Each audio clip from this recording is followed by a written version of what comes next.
Jira jirtu daawwattoota keenya akkam jirtu kun qophii televezyiinii ONN irraa guyyaa dilbataa akkasiin dhiyaatu dhimmoota gurguddoo torbee darbe keessa yookaan torbee xumuraa jirru kana keessatti kan tatta'an biyya keessaa Itoophiyaa keessatti ardii Afrikaa irratti fi addunyaa irratti kan filannee gurra sabaa himaalee addunyaatiin dubbatamaa fi dhagahamaa turan keessaa kan Oromiyaa News Network dabarse keessaa kan isiniin deebisnee isin dhageessisaa turreedha kan isinitti yaadachiifnu qophiin kuni torbeedhaan gaafa dilbataa dhiyaatudha. Marree hanga xumuraatti waliin tura kan jennu qophii har'aa kana kan dhiyeessinu Andassuu Duulaa fi Waahilakoo Anis Geetoo Lamaayyoo. Geetoo Lamaayyootii hanga xumuraatti waliin turaa jenna. Geetuu har'aa wanta gurguddoodha dhiyeessina. Torbee xumuramaa jiru kana keessaa wanti guddaa ijoo guddaa ta'e tokko kan hunduu beeku an addunyaan illee sabaa himaalee addunyaallee dubbataa turan kan Ameerikaanis galatoomaa jette Ingiliziin illee galatoomi jette mootummaa Itoophiyaatiin dhimma imaammata sharafa maallaqa alaa jijjiiruu mootummaan fudhateeti. Dilbata darbee galgala mootummaan baga gammaddan jedhee karaa sabaa himaalee mootummaatiin baga gammaddanii doolaarii fi maallaqni addunyaa kan akka yuuroo faa, paawundiin faa, diinaar faa, Frankiin faa hundumtuu kan inni kanaa booda gurguramu akka baankiin Itoophiyaa, baankiin biyyoolessa Itoophiyaa murteessee miti. Akkuma abasuudaa, akkuma sunqoo, akkuma ashaboo, akkuma uffataa, akkuma moobaayilii gabaarratti walii galamee akkuma xaafii fi boqqolloo bitanii gurguranii gabaarratti walii galamee inni doolaarii fi yuuroo dhiyeessus meeqaan irraa bitta jedha. Inni bitus meeqaan gurgurta jedhanii walii galaniitu gurguru malee kanaa booda baankiin Itoophiyaa hammanaan bitaa jedhee murteessu kan jedhame torbee kana keessa ture. Torbee kana keessa oduun kun immoo gaddas gammachuuttis fudhatameera. Warra gammadan keessaa mootummaan Itoophiyaa baga gammannee baga gammaddanii rakkoon kun yeroo gabaabaaf malee keessa dabarraa jedheetu gammachuusaa ibsee Ameerikaa fi baankiin addunyaa fi jaarmiyaan maallaqa addunyaa fi Ingiliziinis baga gammaddanii abshiriin faana jirraa kan jedhan isaanii. Hayyoonni dinagdee biyya keessaa biyya alaa jiran immoo lakkii kun balaa baatee deemaa yeroo Itoophiyaan maallaqa alaa kana sharafuudhaaf daangaa malee gootu gabaa bilisaa gootu gadi gadhiisii gootu irra hin geenye humni dinagdee fi humni namaa dinagdeen biyya kanaa guddinni qabeenyi namaa kan kana dandamatu miti. Kun dhiibbaa jaarmiyaan maallaqa addunyaaf baankiin addunyaa maallaqa mootummaa Itoophiyaaf liqeessuuf jedhee haal duree inni kaa'edha. Liqii argachuuf jedhee mootummaan harkisaa micciirame kan akkas godhe malee guddina yaadame fida miti. Inumaayyuu daldala biyya alaatti erguu kan hir'isa gadi buusa. Shaqaxa biyya alaarraa garuu baay'ee gadi hin hir'isa. Maaliif doolaaraan waan galuuf biyya keessatti gatiin gurgurtaa kan biyya keessaa galu biyya alaaraa biyya keessatti galu hin qaala'uun immoo uummata keenya duraaniyyuu kan nyaatee buluu rakkatu daranuu akka inni rakkoo hamaa keessa galu godha. Sharafa alaa erguuttis biyya keessatti galchuutis waanuma biyya keessatti oomishan illee daldaltoonni ufittoon kana sababa godhataniitu jireenya qaalessuu kan jedhu oduu guddaa akka ta'e tokko mootummaa fi warri gariin immoo warri hayyuu siyaasaa gariin immoo miidhaan isaa xiqqoodha. Adeemsa keessa garuu gaarii ta'a. Garba warra guddatanii illee akkasumatti guddatanii warri jedhanii akka gaariitti ibsatanis turaniiru torbee kana keessa. Jireenyi garuu qaala'eera. Garmalee gatiin dabaleera. Mootummaan immoo tarkaanfii fudhachuu itti fufeera. Kanaaf oduu guddaan ture tokko sabaa himaa addunyaa birattis kan Itoophiyaa keessattis unis irra deddeebinee kan jenne wanti paarlaamaan Itoophiyaa raggaasise. Xiqqoo dubbiin kun kan gufuu akka oodii ta'e yookaan hin baramne ta'e tokko otoo kaabineen hin raggaasisiin otoo paarlaamaan hin raggaasisiinidha kan inni dubbitame hojiirra ooluunsaa ibsame. Waamichi ministeeraas miidiyaanis baankiinis booda erga dura dubbatanii booda kaabineen taa'ee raggaasise. Kaabineen raggaasee booda immoo gaafuma sana sa'aatii booda caffeen federaala taa'ee raggaasise. Kanaaf waa'ee kanaati tokko jechuudha torbee kana keessa guddaan tokko. Daballi sharafa kanaan wal qabate iddoo adda addaatti immoo warri daldalan gatii dabalaa jiru. Kanarratti immoo biiroon daldala Oromiyaa ibsa koomaand poostii dhaabee jira. Namoota sharafni kun dabaleera jettanii mi'a irratti qarshii dabalaa jirtan irratti tarkaanfii akka fudhatuu fi namoota immoo sababuma kanaan wal qabatee dhossanii jiran yeroo akkasii kana hin kuusu mana kuusaa keessa dhossu wantoota hedduu warra kaan irratti illee tarkaanfii fudhata. Warra kaan baay'ee isaanii irratti fudhateera. Mana hedduu samsiiseera akka inni samsamu ta'ee jira. Kanuma wal qabatee kana booda gocha akkasii argamnaan mi'i hundumtuu akka samsamu akka cufamuu fi akka adabbiin irra ga'u illee koomaand poostii kanaaf sababa kanaaf jecha dhaabeera. Sharafni kun gatiin isaa dabaluun miidhaa akka qabu argameera. Guyyaama dabale sanatti illee wanta birrii 100 ture irratti birrii 102 dabalaniiru. Kun immoo miidhaa fidaas jira. Kana irratti ejjennoo fudhatamee jiru yoo haaluma kana itti fufee baay'ee bareedaa ta'a. Haalli gatiin hin dabalu taanaan qabeenya mi'a nama bitu irratti hin dabalu yoo ta'e haala kanaan gaariidha jedhee yaadan. Dhugaa keetti geetu elaa dhugaadha amma labsiin kun akkuma baay'isee odeeffameen jechuun gaafa wixata darbee akkuma labsameeni gaafuma sana zayitii irratti fi daakuu niidoo irratti qarshii addadummaa 30 hanga 400 jidduutti dabalame. Bulee immoo guyyaa guyyaadhaan gatiin doolaarii dabalaa deeme amma torbee kana keessa gatiin doolaarii gabaarraa dhibee ture gaafa kamisaafaa gajimaataafaa. Baankiin biyyoolessaa kan inni jedhee kanaan dura 57 kan bitamaa ture ajaja baankiitiin gabaa gurraacha irratti miti baankii irratti doolaariin tokko qarshii 57 haa bitamu jedhee baankiin daldalaa baankiin biyyoolessaa murteessee ture amma gara 74tti ol guddise. Gaafa sana jechuudha gaafa wixataa. Garuu inni an baankichaati malee gabaan maallaqni alaa itti sharafamu gaafasii kaasee dilbata darbeerraa kaasee jechuun torbeerraa kaasee eenyuyyuu gabaa murteessuu danda'u. Kan gabaa murteessu eenyudha? Qaama doolaaraa yookaan yuuroo fa'aa fidatee dhufee fi qaama yuuroo yookaan doolaara bitudha. Baankiin hammanaan malee sirraa hin bitu jedhee diduu hin danda'u. Inni namni dhuunfaanis maallaqa qabatee kan sharafa alaa baankis deemee gabaarra gurraacha irrattis gurguru. Gurraachi immoo baay'ee dabalayyuu gabaan gurraachaan dhoksaadhaan seer malee jechuudha. Baankii deemee ani baankiitti agarsiisee doolaarii hammanaan qabaa 20 qabaa 30 qabaa 1000 qabaa narraa bitaa jedheen ifatti agarsiisuu hin danda'a. Seeraan miti eessaa fiddee namni gaafatuu hin danda'u jechuudha. Kanaa booda narraa bittaa kamaan hin jedhaa baankiidhaan baankiin hammanaan sirraa bitadha lakki hammanaan narraa hin bittu ani immoo hammanaan hin jedhaa. Yoo wal dadhabne dhiifne gallachuudha meeshaa koo fudheen. Kanaa booda maallaqa biyya alaa qabatanii argamuun karaa irratti yakkan ta'u. Kana sababa godhatanii gaafuma sana warri gatii dabalan dukkaanonni warri midhaan gurguran warri mana ofiicoo baay'ee jiru. Amma ka biyya alaatti galullee doolaaraan dhufa jedhamee haa yaadamu. Kanaaf dabalaa jennu.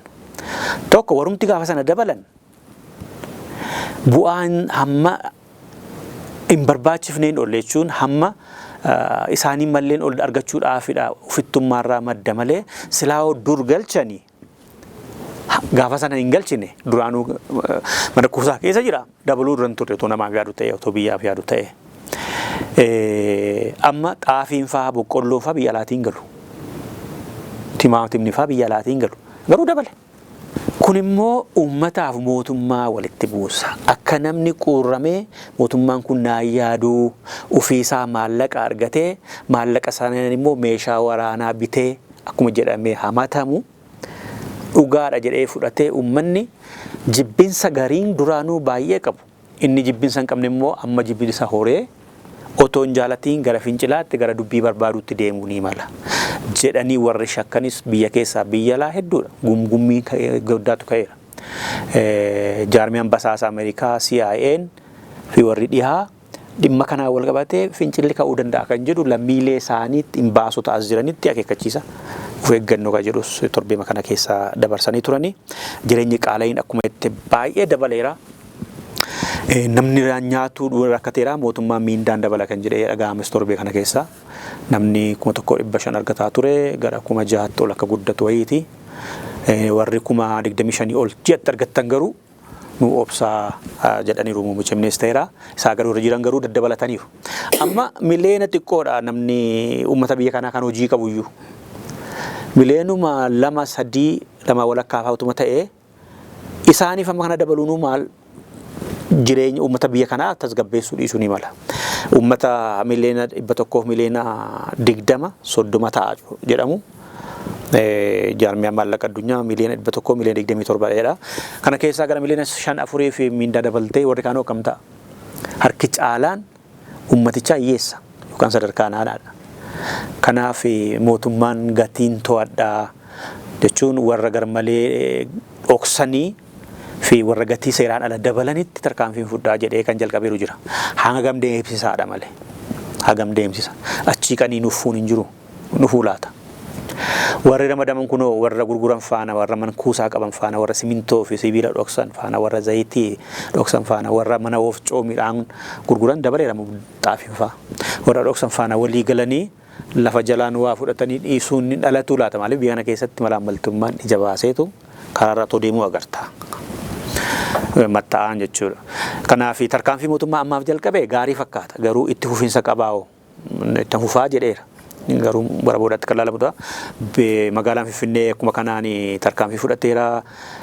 Guyyuma duraayyuu nama 71 hidhee 77 jalaa cuqqaaleera samseera jedhee isaa booda immoo gara 1,500 ol akka jalaa samsee himeera. Oromiyaanis naannoo Shaggaritti jalqabeera, naannoon Amaaraas jalqabeera. Waan ministeera daldalaa fi walitti hiinsa naannolee beeksisa akkasii baaseera to'annoo jalqabneerraa warra biyya alaatti as galchan faana marii eegalleerraa gabaa to'achuu jedhu. Yaaliin kun gaariidha garuu balaa guddaa baatee akka deemudha. Torbee kana keessa baay'isee kan ka'aa ture. Kanaaf Oromiyaa fi naannoon Amaaraa fi Federaalli Finfinneen itti galaniiru sati jette sirriidhuma jechuudha. Akkuma jette deengadda walgahii ariifachiisa karaa afyaa'ii paarlaamaa caffee.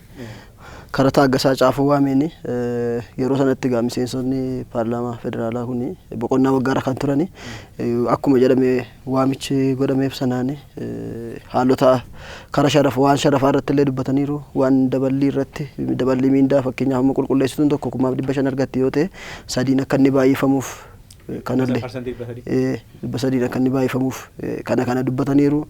Anuma isaan nagee irratti waa'ee daballii maallaqaa kana irratti kan muummichi ministeeraa jedhe irratti isin kan dabaluu jedhanii warra as keessa jirtan warra hooggantoota baankii isin kan qarshii kana dabaluu isintu waliin akkas godha warra gurguru wajjin meeqan keessantu qarshii kana dhossaan jijjiiraa oola karaa nuun beeknu nala hundi keenya iyyuu wal beenna jedhanii yeroo isaan walitti himaa turantu jira. Torban kana walgahii ariifachiisaa waamanii fi wantoota kana erga gatiin sun dabalamee akkuma jenne sharafni alaa sun erga dabalamee booda kan isaan walgahii sana waaman. Walgahii sana irratti wantoota adda addaa akkuma nama jedhe daballii miindaa waan sharafaa kana irratti waan immoo dhossanii qarshii dabaluu kana irratti waan baay'ee haasa'aniiru.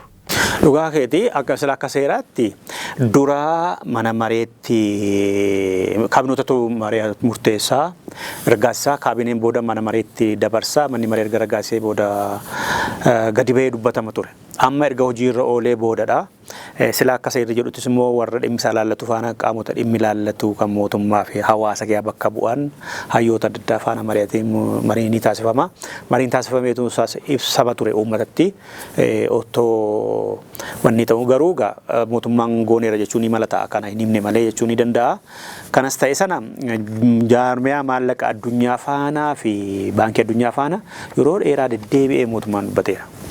Sun mari'ataa ture nuu gadhiisaa gara bileena 10 ol doolaara ka jedhu gaafatee akka ture gabaafamaa ture. Asis dhufanii jarri Ameerikaas deemanii waliin mari'achaa turanii idaan irra jiru jira mootummaarraa liqaan alaa jireenyi qaaleeraa dinagdeen dadhabeeraa biyyattii keessa nagaaf tasgabbiin hin jiru. Kanaaf mootummaan maallaqa guddaa akka barbaadu fi yeroon liqaa irra jirus akka isaaf dheeratu deddeebi'ee gaafataa ture. Jarri immoo maal kaahanii haal dure qabee imaammata dinagdee kee imaammata poolisii dinagdee fooyyessii dhaabbilee ati dhuunfaadha akka mootummaatti qabattee jirtu akka baankii fa'a akka daandii qilleensaa fa'a akka teeleekoominikeeshinii fa'a dhuunfaatti dabarsii humna ibsaa fa'a. Lammataa immoo gatiin sharafni alaa gabaarra taa'u malee ofii kee murteessinii jedhanii kana didaa ture mootummaan. Isa duras kan turan Dargiinis Haile Sillaaseenis Wayyaaneen illee kana didaa turan. Mootummaan kunis duraan didaa ture.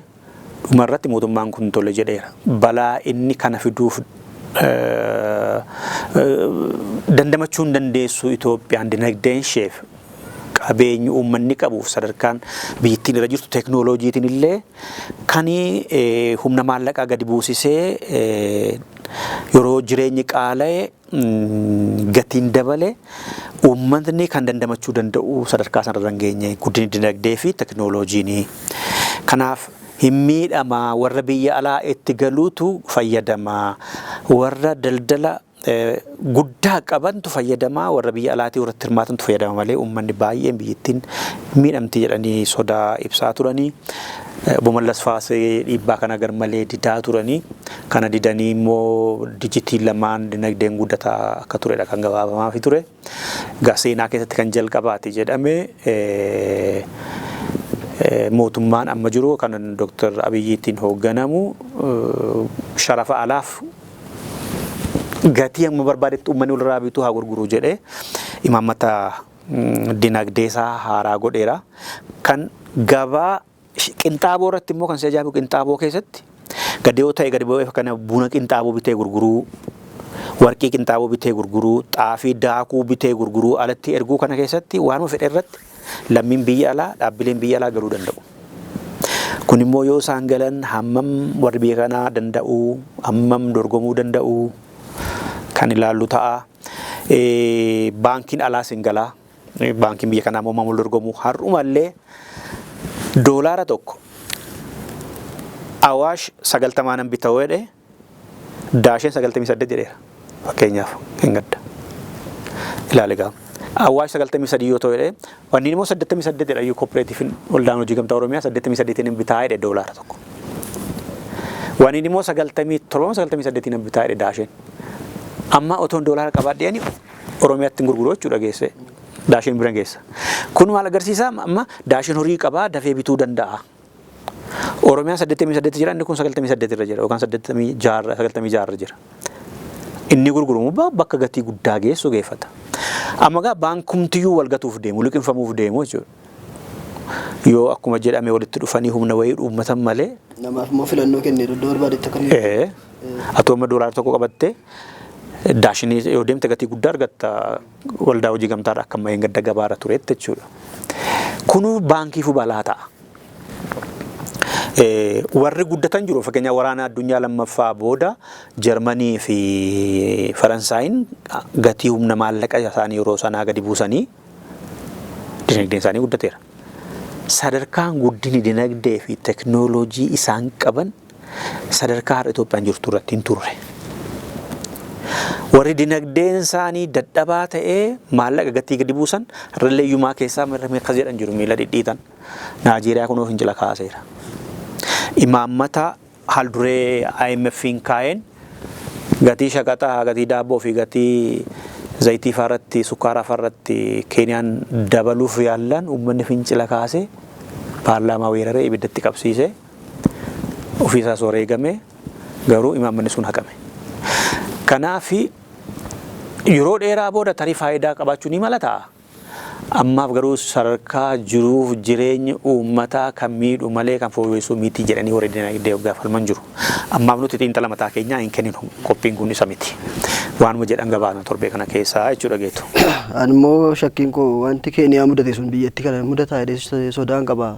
Yoo amma akkuma amma jedhe kana qabbaneeffame hin qabbanaa'u taanaan immoo waan mudatu hin oolu.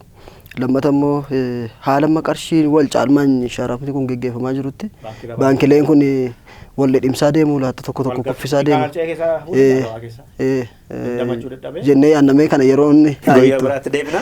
Kanumaa wal qabatee ammas egaa baankiin addunyaa gaafuma sana guyyaa lammaffaa irratti maal jaarmee mallaqa addunyaa immoo gaafa sana shogoota kiyyaa Itoophiyaan waan gaarii gootettaa anuu biiliyoona tokkoo fi miiliyoona 500 sii kenne kun har'uma jette.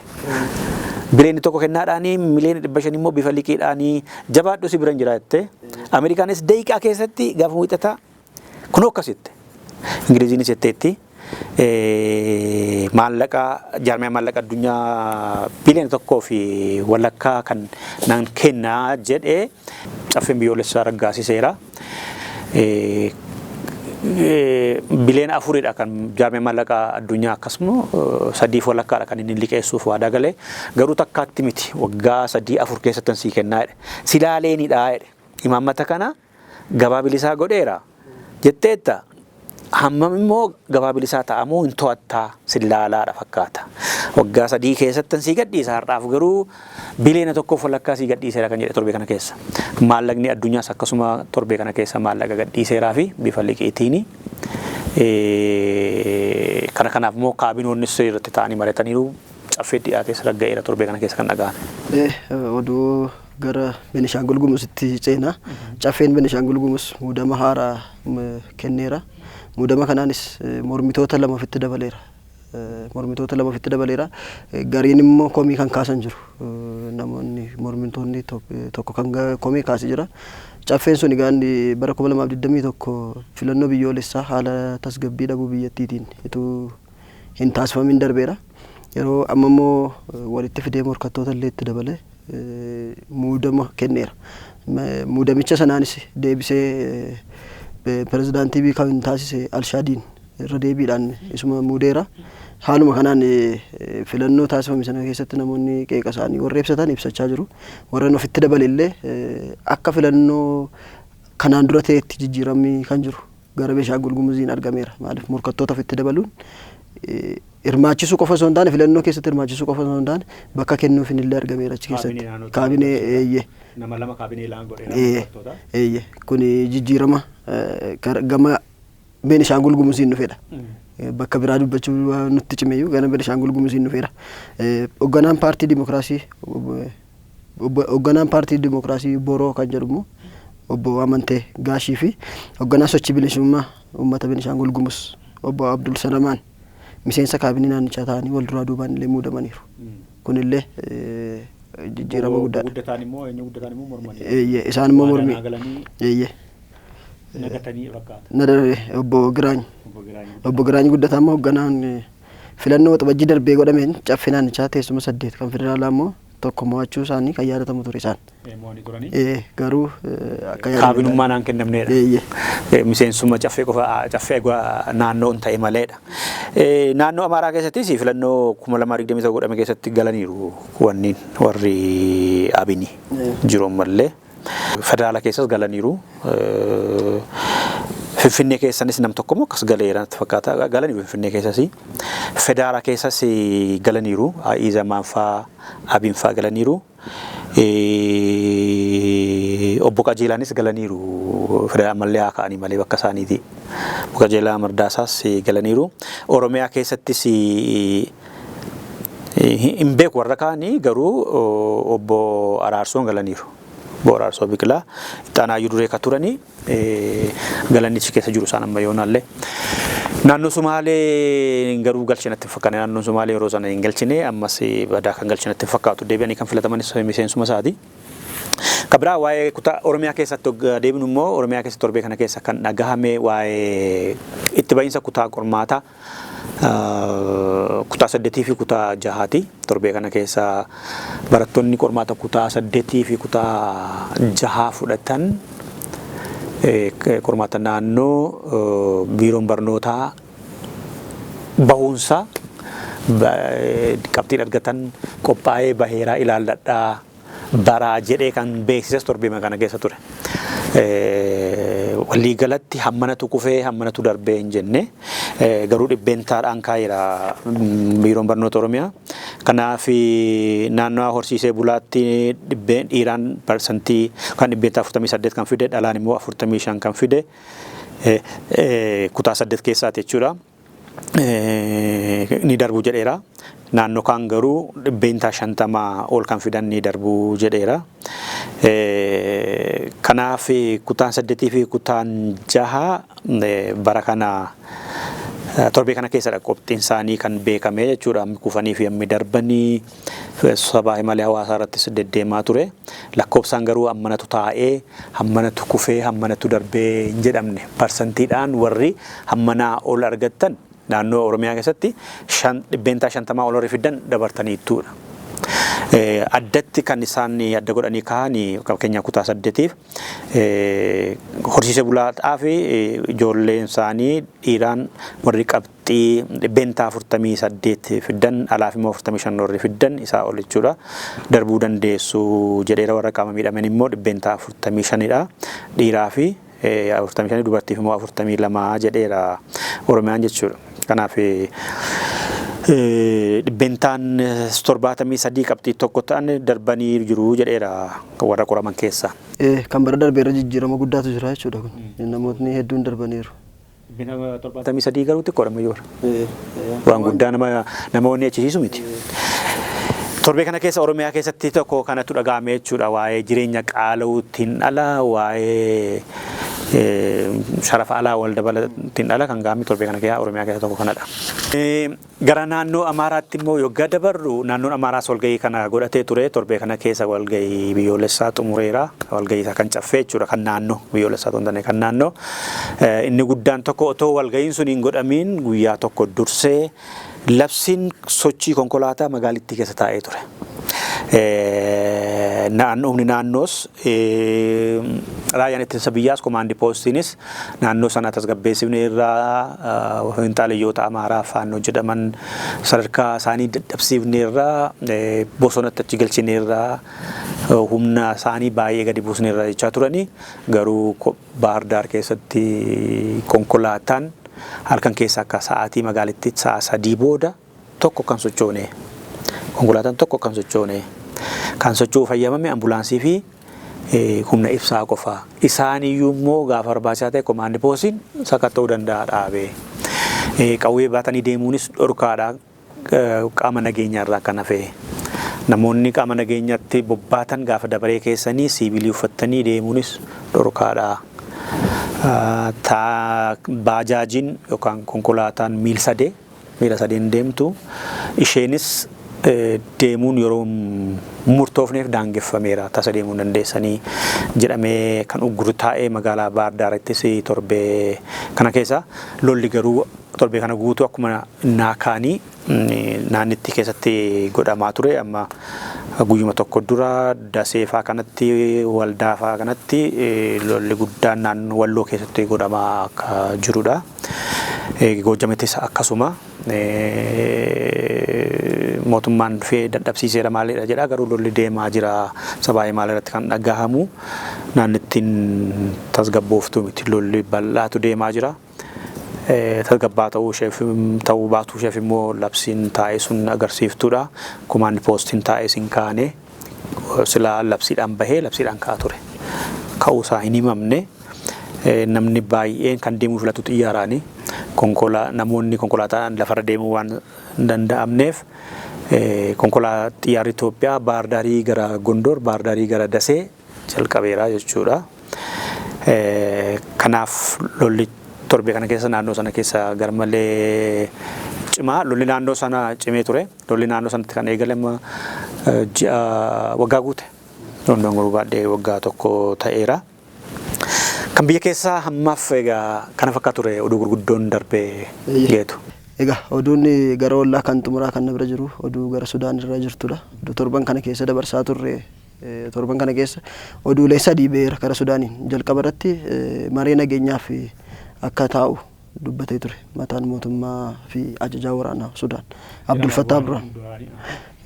Lammata irratti immoo tuma kanaan jiranii waliigaltee kanaanitu jiranii eebba waraanaa kan Sudaan gibbiitti argamutti leenjitoota isaanii utuu eebbisaa jiranii xiyyaara namaleeyyiin itti darbatamuun barattoota isaaniif ajajaa waraanaa tokko akka ajjeese yeroo sanatti battaluma sanatti isaan gadhiisanii bakka buufata isaaniitti yeroo deebi'anitti meeshaan kun waraanni xiyyaarri namaleeyyii kun namoota kana miidheera ajjeeseera. Kanumaan isaanis erga ammallee yaaliin akkasii narraan dhaabbanne erga walgahii nageenyaaf nan ta'a jedhe wanti kun narratti ta'e kana booda akka irratti hin argamne walgahii sana haqeera jechuudhaan ibsaniiru. Dhugaadha. Torbee kana keessa silaa jaarsummaa Ameerikaa fi Saawudiitiin jeneraalonni lamaan warri michuu turan tokko waggaa dura michuu turan amma wal waraanaa jiran Mohammed Dagalo fi jiran Abdul Fattah al-Burhaniin Switzerland keessatti wal ga'anii akka marii eegalanii fidha Ameerikaan karaa ergama addaa ishee kan dhiibbaa gochaa turte mootummoonni gamtoomnis deeggaree ture boodarratti lamaan iyyuu ni argamnaa jedhanii turani. Akkuma jettee engadda gaafa kibxataa gaafa roobii al-Burhaniin sila kaartuum gadhiisanii erga qarqara galaana diimaatti baqatanii poorti Suudaanitti turaniiru. Naannuma sana keessa mooraa waraanaa bakka Gaybii jedhamutti waraana leenji'aa ture waggaa eebbisiifatan ajjeefamuuf yaaliin irratti godhameera. Akka tasaa sanuu eebba sana erga fixanii booda isaan battaluma waan ka'anii deebaniif gara poorti Suudaanitti deebi'aniif haleellaan xiyyaara namaleeyyii yookaan dirooniidhaan taasifame sun isaaniin arganne yeroo xiqqummaaf jira miliqanii jedhee dubbii himaan isaanii Sudaan Tiriibunitti waggaa himu. Kanaaf garuu xiyyaara sanarraa misaayiliin furgugufame lafan buune lubbuu barattoota 4 fi ajajaa waraana Sudaan tokko galaafatee deeme. Isaaniin alamoo xiyyaarri namalee yookaan dirooniin 2 samiirratti qolanneerraa jedhee humni qilleensa biyyattii kanarraa ka'ee al-Burhaniin argama ka jedhee ture lakkin argamu. Kanaa booda falmannaa hin lollaa hin halleellaa hin goomnaa malee mariin araara jedhamu hin jiru ka jedhu faallaa isaan kan jiru immoo jeneraal Dagaloon immoo anan argamaa jedheera. Maalumaaf wanga oduun kun qophaa'etti Ameerikaan ittuma dhiibaa jirti akka ta'u lolli sun eebila 2023 eegalee hanga yoonaatti inuma wal fixaa jiru.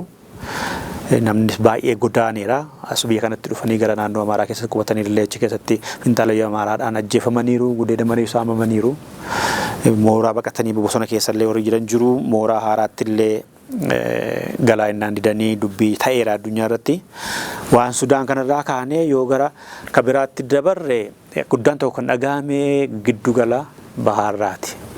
Giddugala bahaarraati qabsaa cimaan hayyuun siyaasaa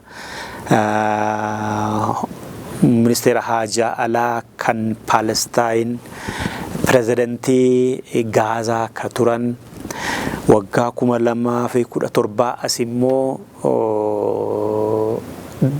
hoogganaa damee siyaasaa Hamaas ka turan hayyichi isaanii beekan isaanii kan ittiin dhaadatan Ameerikaa fi Israa'eliin immoo goolessituu jedhanii lakkoofsa tokko irratti kan jibban Ismaa'eel Haniyyeen kan du'es torbee kana keessa ture. Ismaa'eel Haniyyeen kan inni ajjeefame biyya inni fira kooti jedhee abdatu dhugaas immoo wal gargaaran Hamaas faana biyya nageenyi kiyyaan eegama jedhee abdatu Iraan keessatti ta'uun immoo Iraan mataa ishee Hamaasis addunyaas raajesseera.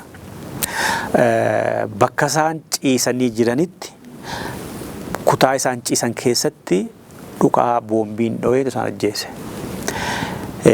Ifatti Israa'el natun godhen jedhiin malee Hamaasiif Iraaniin wayituma sana Israa'el ajjeesedhanii Israa'el garuu CNN faa gaafatanii asirratti deebiin kenninuu jettee kallattiini garuu dippiloomaatota warra dhiyaatiif ibsa kenniteetti keessaan lafa jalaan akka isheen gootetti. Akkamitti du'een wal gaafachiisaa ture booda qorannoon karaa New York Times faa bahee maal agarsiisaa namichi kun Israa'el Qatar jiraataa turan Ismaa'eel nama baay'ee itti abdatan beekaa goota hayyuu ijoollummaa isaatti kan Hamaasitti dabalamedha. 1980 kaasee Hamaas keessa jiru Palestiniif ministeera haajaa alaa turaniiru Gaazaa keessatti immoo pirezidantii turaniiru 2010 argaan godhiisanii 2017 kaasanii garuu hoogganaa damee siyaasaa Hamaas isaanii hojjetaa turanii lola amma Israa'elee fi Hamaas gidduutti deemaa jirullee fi warra gargaarsa kennuuf warra ukkaanfame gadhiisuuf illee kan Hamaasiin bakka bu'ee marii warra dhiyaa faana Qatar faana Ijiptii faana Ameerikaa faana kan godhu Hamaasiin kan bakka bu'e hayyuu kana ture. Hayyuu kana galaafachuudhaaf baay'ee xaarte Israa'el. Ameerikaan dubbichas quban qabuu keessan jiru jettee battaluma ibsiteetti egaa guyyaa booda seenaatu baasa keessa jirtii keessa jiraachuu dhiisuusaa garuu Israa'el gooteetti. Israa'el yeroo dheeraa bakka isaan deeman bakka isaan bulan basaasaa turte. hoogganaa isaanii tokko Gaazaa keessatti ajjeefteetti inni kunis nama ajjeefamuuf xiyyeeffannaa guddaa keessa jiru lakkoofsa tokko rakkaa ture tokkodha. Isa ajjeesuudhaaf Qaataar keessa jiraataa ture. Pirezidantiin Iraanii balaa xiyyaaraatiin erga doonii booda pirezidantiin haaraa waan filatamaniif sirna gonfoo fuudhuu sanarratti argamuudhaaf deemanii bakka keessummaan mootummaa Iraanii qubatu keessa qubachiifamani. Duris gaafa dhaqan achuma keessa qubachiifamuu jedhan deddeebisanii Israa'el kana bira geesseetti. Kanaafi akka sirni gonfoo fuudhuu sun godhamu beekti dursitee akka inni kunis deemu beekti dursitee eessa akka inni bulullee kanaan dura qorattee beekeesseetti. Kanaaf waan kana dursitee waan beektuuf ji'a 2 duradha kan isheen boombii mana sana keessa gashtee awwaalteedhaan hiistee keessa dhoksite. Ji'a 2 dura boombiin kutaa inni ciisu beekamaadha. Gastaawus inni keessa qubatu beekamaadha. Dhaabbataadha. Kun dhaabbataa ta'uusaa barteetti. Kanaaf ji'a 2 duradha galchitee keessifteetti jechuudha. Kana kaa'ummoo eenyudha? Maallaqa Iraanuma jechuudha. Israa'el ofiishaanii namoonni ishee seenuu hin danda'ani. Kanaaf Iraanumaan bitteetti jechuudha. Kana garuu ji'a 2 dura keessee kiyyeessitee hiiteetti halaalaa kan dhoofamuudha malee namni dhaqee achitti darbata miti. Halaala ta'anii teknooloojiidhaanidha. Otoon rafaa jiru dhoosani. Innii fi Ismaa'ilaaniyyee fi waardiyyaan Iraan ramaddee fi isaantu du'e jettu bakka ciisanitti. Kanatti gubatteetti Israa'elii Hamaasis gubateera. Israa'eloonni gammadaniiru. Kana ta'uun Israa'elli Iraan maayettee wayituma sanaa keessummaa kabajaa keenyaa mana keenya keessatti ajjeefamuun kana dhiiga saadeeffachuun hojii keenyadha. Dhiiga saadeeffachuun keenyadha ajajaan olaanaa Ayatollah Tanaanii. Kanaaf sababa kanarraa kan ka'e marii nagaa Ameerikaan yaada dhiyeessite sanallee Hamaas fudhatee Israa'el didde suni kanaa booda fudhataman qabaatu Hamaasis lolatti seenaa Israa'elis Iraanis dachaadhaan gumaa kana baafna jetteetti waan ta'eef dubbiin daran ammaatu ta'a dubbiin giddugala bahaa boora'uu danda'a lolli kun lola biyyoota baay'ee hirmaachisu ta'uu danda'a jedhu sodaa qabu ibsa baaseera gollee mootummoota gamtoomanii walgahii isaa irratti yaaddoo qabu baaseera. Kanaaf namni guddaan tokkos torbee kana keessa qabsaa'ota bilisummaadhaaf godhan keessatti kan itti dhagahamu namni cimaan Hamaas kan ogeessa diploomaatii ta'ee ogeessa siyaasaa ta'ee deeggarsa qabsoo biyya Arabaa irraatii argatuuf maallaqa baay'ee fi meeshaa lolaa argatan kan taasisaa ture namni cimaa tokko dhabaniiru. Egaa isaan eenyu bakka bu'aa ambiraa qabummoon qabaniin kan yeroon itti deebisu ta'a. Garuu hogganoonni Hamaas deddeebiin waggaa du'an namni biraan olumaa babbahaa ture. Qabsaanni kufaa qabsaan itti dhufaa jedhamu tokko qabsoon itti fufaa jedhan tokko ta'a. Hamaasii qofa miti Hizbullah faanas lola irra jirti Israa'elii ajajaa waraanaa tokkos galafatteetti torbeedhuma darbe kana keessa anshees ijoolleen jalaa du'aniiru. Kanaaf kallattii 3 lola irra jirti.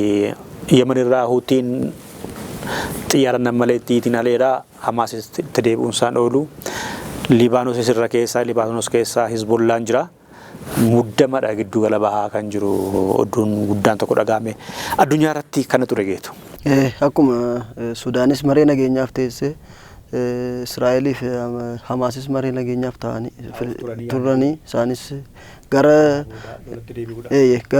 Puutiin faanis waan akkasii yoo yaadames hin milkoofne gamandumaan isaan bulanii wal jalaa gaggalaafatu namoota beekamoo isaanii. Addunyaan akkas taate addunyaan kun wal nyaataa wal galaafataa jiru. Baay'ee isaanii garuu dubbii magaalaa amantaanis yoo ilaalte siyaasaanis yoo ilaalte gidduma bahaa kanarraa kan gidduma galaa kanarraa amma kan ka'uudha kan addunyaa kana galaafataa jiru. Giddu galaa kana keessa immoo warra dhiyaa keessa jiru. Amantiin gurguddoo lamaan addunyaa irratti wal balaaleffatanii fi dubbii ta'anii wal ficcisiisanis achumaa badde. Gidduma galaa irraa madde. Garee Filisxeem deeggaruu fi leellisan biyyoonni fi garee Israa'el leellisan biyyoonnis fedhiin isaanii achuma keessa. Kanaaf Israa'elii fi Ameerikaa fi wanniin sun lamaan balaa addunyaa kanaaf fida kan inni baatee ture ammas ittuma jira. Kanaaf egaa daawwattoota keenya qophii keenya har'aa kan dhimmoota gurguddoo torbee darban kana keessa akka addunyaatti akka Oromiyaatti akka Impaayera Itoophiyaatti dhagahamaa turan ijoo ta'anii gurraa fi ija namaa hawwataa turan kan nama qarqaraa turan keessaa filannee kan isinii qopheessaa turre kanarraa akkaanan turbe kana kanumaan xumurreerra. Kan isin waliin turre dhiyeessuudhaan waahila kiyya Geettoo Alamaayyoo fi Andassuu Duulaati. Ogeessi kaameeraa fi sagantaa kana kan editti godhe immoo Habtaamuu Barraati. Isin haalaaf bakka gaarii keessa nagaan akka nu turtan yeroo hundumaa hawwii keenyadha. Torbe immoo dhimma biraatiin haala wal fakkaatu walitti deebina. Nagaatti.